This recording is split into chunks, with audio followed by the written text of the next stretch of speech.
El Palau Solterra de Torroella de Montgrí ha presentat la programació d'hivern amb 4 nous grans projectes que s'inauguraran aquest dissabte.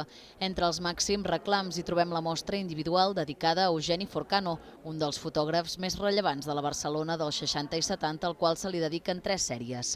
La seva vessant més coneguda és la humanista, composada per una selecció de la fotografia social i documental en blanc i negre que va fer per la revista Destino. Perquè creiem que és molt interessant, no només com a fotògraf, sinó potser que fins i tot com a historiador, no? D'una època determinada, d'unes imatges determinades, d'una Barcelona determinada, la majoria, no?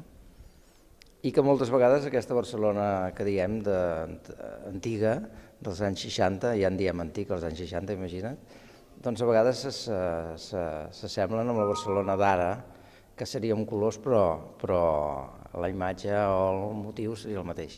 L'altra gran sèrie recull el gir que va fer l'artista a partir dels 80, on allibera la seva creativitat i prioritza la llum en uns treballs amb tocs surrealistes i onírics on el color el fa experimentar. Un Forcano més enllà de Forcano.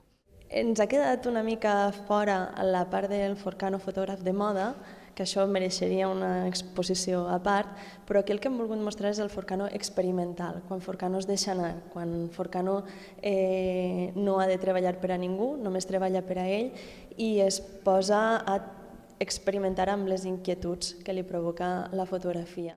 El cicle Diàlegs amb la col·lecció el protagonitza Josep Maria Compte, que ha escollit a l'artista del fons, Miguel Cabezas, amb qui l'uneix el fet que, com a artistes, només mostren el que els interessa.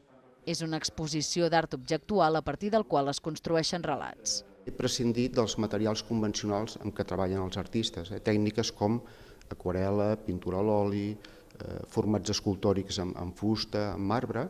I llavors aquí trobem tota una diversitat de materials. Podem trobar des de carteró, des de goma, plàstic, fibres de cotó, fustes.